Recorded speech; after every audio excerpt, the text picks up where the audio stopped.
Hello বন্ধুরা, তত্ত্ব সন্ধানীর আরও একটি ভিডিওতে আপনাদের স্বাগত। বন্ধুরা, আপনারা সবাই জানেন যে ধেয়ে আসছে ঘূর্ণিঝড় ইয়াস। বঙ্গোপসাগরে নিম্নচাপ তৈরি হয়েছে ইতিমধ্যেই। তা 24 ঘন্টার মধ্যেই অতি ভারী নিম্নচাপে পরিণত হবে, আর সোমবারই তা ঘূর্ণিঝড় ইয়াসে পরিণত হয়ে সাগরে ফুসতে শুরু করবে। মৌসুম ভবন থেকে সতর্ক করে দেওয়া হয়েছে ঘূর্ণিঝড় ইয়াস নিয়ে। আগামী বুধবারই তা উপকূলে আছড়ে পড়বে। বাংলার উপকূলেই আছড়ে পড়ার সম্ভাবনা প্রবল, কিন্তু কত গতিবেগে আছড়ে পড়বে ইয়াস তা নিয়ে শুরু হয়েছে চর্চা। মৌসুম ভবনের পূর্বাভাস, ঘূর্ণিঝড় ইয়াসের বাংলার উপকূলে আছড়ে পড়ার সম্ভাবনাই প্রবল। পূর্ব মধ্য বঙ্গোপসাগরে ঘনীভূত নিম্নচাপ শক্তি বাড়িয়ে ঘূর্ণিঝড়ে পরিণত হওয়ার পর বাংলার উপকূলে অভিমুখে ধেয়ে আসবে। তবে প্রাথমিকভাবে বাতাসের গতি প্রকৃতি দেখে মনে হয়েছিল বাংলার উপকূলে আছড়ে পড়ার আগে পশ্চিম দিকে অভিমুখ বদল করে উড়িষ্যা অভিমুখে আটকে পড়তে পারে ইয়াস। মৌসুম ভবন থেকে একটা প্রেডিকশন করা হচ্ছে যে এই ঘূর্ণিঝড়টি কিন্তু 120 থেকে 160 কিলোমিটার বেগে ঘূর্ণিঝড়টি আছড়ে পড়বে, কিন্তু এখনো পর্যন্ত ঠিক শিওর না যে এটাই সত্যি কিনা। ঘূর্ণিঝড় ইয়াসের ফলে বঙ্গোপসাগরে উত্তাল থাকবে সোমবার থেকেই। সাগরের তীব্র জলোচ্ছ্বাস দেখা দেবে। নদীও থাকবে পরিপূর্ণ, কেননা ঘূর্ণিঝড় হানা দিচ্ছে পূর্ণিমার ভরা কোটালে। পূর্ণিমা মঙ্গলবার সন্ধ্যা থেকে বুধবার বিকেল পর্যন্ত থাকছে, ফলে তীব্র জলোচ্ছ্বাস হবে সাগরে। 12 থেকে 15 ফুট উঁচু ঢেউ আসতে পারে। ঘূর্ণিঝড় তো ঠিক আছে, কিন্তু ঘূর্ণিঝড় আসার আগে তীব্র জলোচ্ছ্বাস ভরাতে পারে সুন্দরবন, গঙ্গাসাগর, দীঘা, মন্দারমণি সহ প্রভৃতি উপকূলবর্তী এলাকাকে। তবে ঘূর্ণিঝড় উড়িষ্যার দিকে অভিমুখ বদল করার সম্ভাবনা এখনই একেবারে উড়িয়ে দিচ্ছে না হাওড়া অফিস। সেক্ষেত্রে ভদ্রক ও চাঁদিপুরের মধ্যে ইয়াস আছড়ে পড়ার সম্ভাবনা। আবহাওয়াবিদরা কিন্তু বলছে আমফানের থেকে কম শক্তি হলেও কিন্তু এটি কিন্তু খুব ভয়াবহ হবে। তো আমরা প্রতিবারের মতো আমরা এবারও এসে গেছি উইংলি.com-এ, আর ইতিমধ্যে কিন্তু দেখতে পাচ্ছেন যে নিম্নচাপ কিন্তু তৈরি হয়ে গেছে বঙ্গোপসাগরে। এই দেখুন, নিম্নচাপ কিন্তু তৈরি হয়ে গেছে, আর এটি কিন্তু আরও ঘনীভূত হচ্ছে। এখন আমি বানাচ্ছি ভিডিওটি 23 তারিখ সকাল 10টা। এমনি আবহাওয়াবিদরা কিন্তু বলেই দিয়েছিলেন বন্ধুরা যে 23 তারিখ থেকে কিন্তু নিম্নচাপ একটা তৈরি হবে বঙ্গোপসাগরে। তো সেটাই আমি দেখতে পাচ্ছি, আর এটি কিন্তু ধীরে ধীরে শক্তি বৃদ্ধি করবে, আর শক্তি বৃদ্ধিটা আমি আপনাদের দেখাবো কি করে শক্তি বৃদ্ধি করবে। তো আমি একটু এগিয়ে যাই, এগিয়ে গিয়ে বেলা 4টের সময় চলে যাই। আজকেই বেলা 4টের সময় দেখতে পাচ্ছেন যে আগে যে নিম্নচাপটা ছিল সেটি কিন্তু আস্তে আস্তে ঘনীভূত হচ্ছে। দেখতে পাচ্ছেন এটি কিন্তু আরেকটু ঘনীভূত হচ্ছে, আরেকটু লাল হচ্ছে। লাল মানে হচ্ছে ঘূর্ণিঝড় বা নিম্নচাপ, যাই হোক নিম্নচাপ আরেকটু শক্তি বৃদ্ধি করছে। লাল যেহেতু হচ্ছে, লাল হলে হচ্ছে আরেকটু শক্তি বৃদ্ধি করছে, আর লালের থেকে যত বেগুনির দিকে যায় তত ঘূর্ণিঝড়ে আরও শক্তি বৃদ্ধি করে। তো আমি 23 তারিখ রাত 9টার সময় চলে যাই। রাত 9টার সময় দেখতে পাচ্ছি এটি কিন্তু আরও শক্তি বৃদ্ধি করেছে, এবং এটি কিন্তু ধীরে ধীরে ঘূর্ণিঝড়ের আকার নিচ্ছে। 23 তারিখ বলতে পারেন পুরোপুরি কিন্তু শক্তি বৃদ্ধি করবে। আসলে 23, 24, 25 পুরোপুরি শক্তি বৃদ্ধি করবে। 26 তারিখে গেছে কিন্তু আছড়ে মারবে আমাদের বাংলা বুকে। তো 24 তারিখ আমরা দেখে নিই। আমরা তো কালকেও আমরা লাইভ ট্র্যাকিং করেছি, আপাতত আপডেট একই দেখতে পাচ্ছি। 25 তারিখ থেকে বুঝতে পারবো যে আপডেট চেঞ্জ হয়েছে কিনা। 24 তারিখ 6টার সময় দেখে নিই, ভোর 6টার সময়। তো 26 তারিখ দেখতে পাচ্ছেন যে এই নিম্নচাপটি কিন্তু এবার পুরোপুরি ঘূর্ণিঝড়ে পরিণত হয়ে গেছে, এবং এটি কিন্তু গতিবেগ প্রায় 100-র ওপর কিলোমিটার হয়ে গেছে ইতিমধ্যেই। দেখতে পাচ্ছেন যে আস্তে আস্তে কিন্তু লালের থেকে বেগুনির দিকে যাচ্ছে, এবং এটি কিন্তু আরও শক্তি বৃদ্ধি করছে। আমি বলে রাখি এই সময় কিন্তু কড়া নিষেধাজ্ঞা করে দিয়েছে, যে সমুদ্রে কিন্তু মৎস্যজীবীদের কড়া নিষেধাজ্ঞা করে দিয়েছে যে বিকেল থেকে বেরোনো বারণ, সমুদ্রে যাওয়া বারণ, এবং কেউ যদি সমুদ্রে থাকে তাও বিকালের আগে কিন্তু বাড়ি ফেরত আসতে হবে তাদের।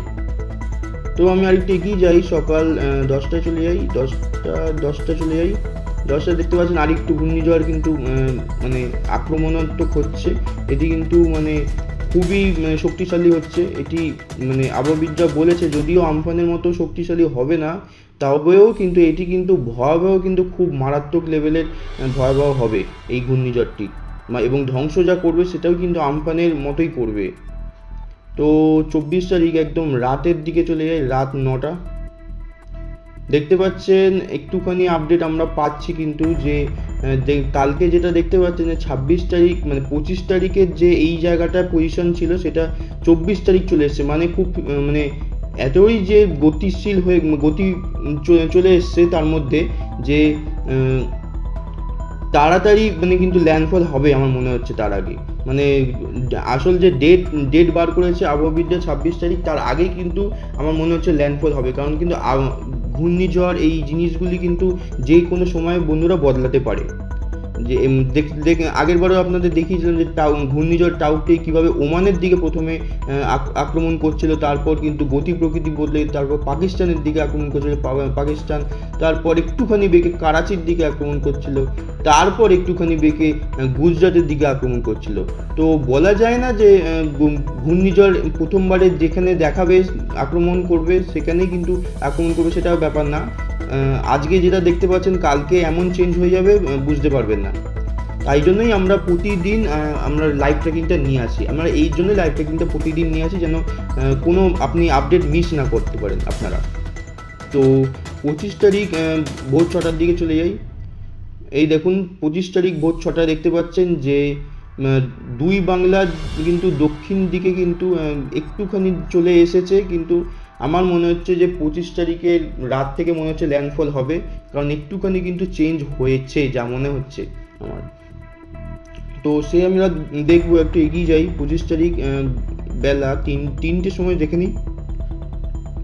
আমি যা বলেছিলাম আপনাদের বেলা 3টে থেকে কিন্তু এই যে ঢাকার যে এই দ্বীপগুলো একটু দেখে নিই নামগুলো, এই যে হালবাড়ি এই সব দ্বীপগুলো কিন্তু আক্রমণ এখন চালাচ্ছে এই সময়, কিন্তু ইয়াসের কবলে কিন্তু চলে গিয়েছে 25 তারিখ।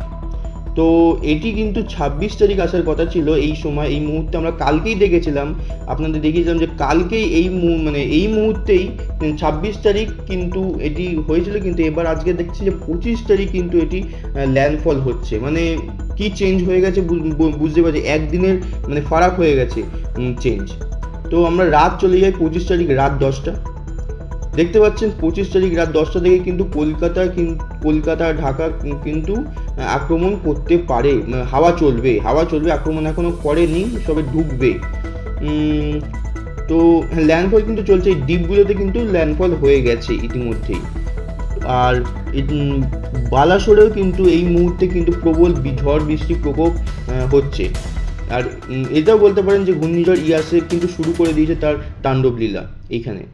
তো 26 তারিখ ভোর 6টার দিকে চলে যাব। আমার মনে হচ্ছে এবার 26 তারিখ থেকে কিন্তু এবারে কলকাতা দেখা যাক কি হয়। 26 তারিখ যা বলেছিলাম বন্ধুরা, কলকাতা, খড়গপুর, বালাসোর, এই খুলনা, বরিশাল, কালাপাড়া, সব ঢাকা হয়নি এখনো, ঢাকা একটু উপরের দিকে আছে। ঢাকাকে আক্রমণ করতে গেলে আরেকটু ঘূর্ণিঝড়কে উপরে আসতে হবে, তো ঢাকাও একটুখানি পর আক্রমণ করবে। কিন্তু এই জায়গাগুলো কিন্তু দেখতে পাচ্ছেন যে চরম কিন্তু ধ্বংস এবার চালাচ্ছে, ঘূর্ণিঝড় ইয়াসের কিন্তু কবলে চলে এসেছে। তো আমি 26 তারিখ আর একটু এগিয়ে যাই, তাহলে 26 তারিখ একটু যদি এগিয়ে গেলে 12টার সময় চলে যাই।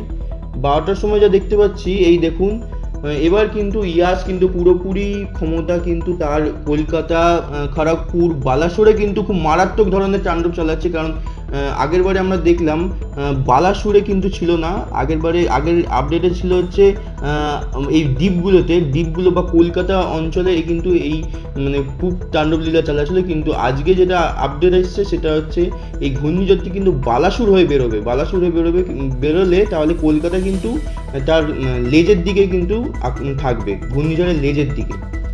তো খুলনা, বরিশাল, আমার মনে হয় না এই আপডেট যদি থাকে তাহলে ঢাকার খুব একটা ক্ষতি হবে, তবে ঝড় চলবে, কিন্তু আমার মনে হয় না খুব একটা ক্ষতি হবে যেরকম কলকাতা, খড়গপুর, বালাসোরে হচ্ছে।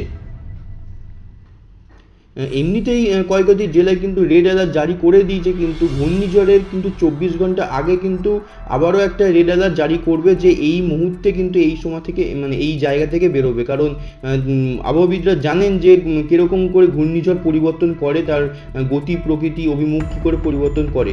তার জন্যই সরাসরি সবাইকে বলতে পারে না যে এই জায়গাতে আসবে তো খালি করো, না, সেটা হয় না। তার জন্যই 24 ঘন্টা মানে লাস্ট আছড়ে পড়ার 24 ঘন্টা আগেই জানানো যায় জানানো হয় যে এইখান থেকে আপনারা সরে যান। তো আমি দেখতে পাচ্ছেন যে 26 তারিখ কিন্তু, যে 26 তারিখ কটা, এটা 26 তারিখ কিন্তু 12টার সময় কিন্তু খুব আক্রমণ চালাচ্ছে বালাসুর, কলকাতা এইসব এলাকায়। তো আমি আর একটু এগিয়ে যাই, 5টার দিকে চলে যাই, বিকাল 5টা যেটা দেখতে পাচ্ছি, এবারে কিন্তু বালাসুর থেকে বেরিয়ে খড়গপুরের দিকে কিন্তু আক্রমণ চালাচ্ছে। আর কলকাতা কিন্তু একটুখানি ঝড় কমেছে যা দেখতে পাচ্ছি কলকাতার দিকে। আগের আপডেটে কিন্তু কলকাতা কিন্তু মারাত্মক ক্ষতি করছিল, কিন্তু এবারে কিন্তু কলকাতা খুব একটা ক্ষতি করবে না। আগের 26 তারিখে ভোর থেকে কিন্তু একটুখানি ঝড় হবে, কিন্তু এবারে কিন্তু সেরকম ক্ষতি করবে না। তো আর ঢাকা দেখতে পাচ্ছেন, ঢাকা কিন্তু খুবই সেফ আছে বলতে পারেন, কারণ ঘূর্ণিঝড় এখানে হলে এই জায়গাটা শুধু হাওয়া চলবে আর কিছুই না। আচ্ছা, রাত 9টার দিকে দেখে নিই। রাত 9টার দিকে দেখতে পাচ্ছেন যে খড়গপুরে কিন্তু এই ঘূর্ণিঝড়টি কিন্তু তার আক্রমণ এখনো পর্যন্ত চালাচ্ছে। আর এই দ্বীপগুলোতে তো চলছেই। আর হ্যাঁ, কলকাতায় কিন্তু চলছে, এখনো কমেনি, ঠিক আছে, খুব কম করে চলছে। আর ঘূর্ণিঝড়টি কিন্তু দেখতে পাচ্ছেন আস্তে আস্তে তার ক্ষমতা হারাচ্ছে। 27 তারিখ পুরোপুরি হারাবে। তো আমরা দেখে নেব 27 তারিখ কটার সময়, 6টার দিকে দেখে নিই। 6টার দিকে দেখে নিই। 6টার দিকে দেখতে পাচ্ছেন যে এই ঘূর্ণিঝড়টি কিন্তু এবারে আস্তে আস্তে ধানবাদের দিকে যাচ্ছে। আর তার ঘূর্ণিঝড়ে কিন্তু ক্ষমতা কিন্তু অনেকটাই হারিয়ে ফেলেছে। এবং দেখা যাক যে এই ঘূর্ণিঝড়টি পুরোপুরিভাবে কবে কমে। 12টার দিকে চলে যাই। 12টার দিকে যা দেখতে পাচ্ছি, হ্যাঁ, ধানবাদের দিকে কিন্তু এসে পড়েছে এবং ঘূর্ণিঝড়টি কিন্তু তার সেরকম একটা আর ক্ষমতা নেই বললেই চলে। আর ঘূর্ণিঝড়টি কিন্তু আর ঘূর্ণিঝড় নেই, শুধু হাওয়া হয়ে রয়ে গেছে। আর এই মুহূর্তে যা চিত্রঙ্গনে দেখতে পাচ্ছি, চিত্রঙ্গনে কিন্তু যখন ঘূর্ণিঝড়টি আক্রমণ করবে, একটা জিনিস বলতে ভুলে গেছি, চিত্রঙ্গনেও কিন্তু খুব ক্ষতি করবে, কারণ চিত্রঙ্গনে কিন্তু খুব মুষলধারে বৃষ্টি পড়বে। কারণ এই দেখুন চিত্রঙ্গনে 26 তারিখ, এই দেখুন 26 তারিখ যখন আমি এসছি এখানে, যে ল্যান্ডফল যখন হচ্ছে, তখন চিত্রঙ্গনে দেখতে পাচ্ছেন যে এই ঘূর্ণিঝড়টি কিন্তু এফেক্ট করছে। কারণ 26 তারিখ যে দেখছি যে চিত্রঙ্গনে কিন্তু মুষলধারে বৃষ্টি আছে। তো চিত্রঙ্গনে অনেকজনের সাবস্ক্রাইবার আছে আমাদের, তার জন্যই আমি এটা বললাম। আচ্ছা, 27 তারিখ 3টের সময় দেখে নিই। 27 তারিখ 3টের সময় দেখতেই পাচ্ছেন যে আমি তো বলেই দিয়েছিলাম যে ধানবাদে গিয়ে এই ঘূর্ণিঝড়টি কিন্তু আর তার ক্ষমতা সব ক্ষমতা হারিয়ে ফেলেছে। তো এই ছিল বন্ধুরা ঘূর্ণিঝড় ইয়াসের কিছু আপডেট, যেটি কাল থেকে একটুখানি পুরো চেঞ্জ হলো, অনেকটাই চেঞ্জ হয়েছে। আগের বারে যে আমরা দেখেছি কলকাতা থেকে ধানবাদের দিকে ঢুকেছে, কিন্তু এবারে কিন্তু সেটা না, সেটি কিন্তু বালাসুর হয়ে সেটি ধানবাদের দিকে বেরিয়েছে। এবং যেটি আগের বারে আপডেটে দেখতে পাচ্ছেন যে ঢাকা, খুলনা, বাংলাদেশের অর্ধেক অঞ্চলে কিন্তু তার ঘূর্ণিঝড় ইয়াসের কবলে ছিল, কিন্তু এবারে যা দেখতে পাচ্ছি শুধুমাত্র খুলনা, বরিশাল আর কিছু কিছু এলাকা ছাড়া কিন্তু বাংলাদেশের কবলে কিন্তু ইয়াস পড়ছে না। তো বাংলাদেশের বন্ধুরা সবাইকে আমি বলতে চাই যে বাংলাদেশ কিন্তু এই আপডেট যদি থাকে, তাহলে বাংলাদেশের কিন্তু খুব একটা ক্ষতি হবে না। তো বন্ধুরা, ভিডিওটি ভালো লাগলে ভিডিওটি লাইক, শেয়ার এবং কমেন্ট করবেন, এবং দেখা হবে পরবর্তী নতুন কোনো আপডেট বা ভিডিওতে। ততক্ষণ সুরক্ষিত থাকবেন, ভালো থাকবেন, গুড বাই।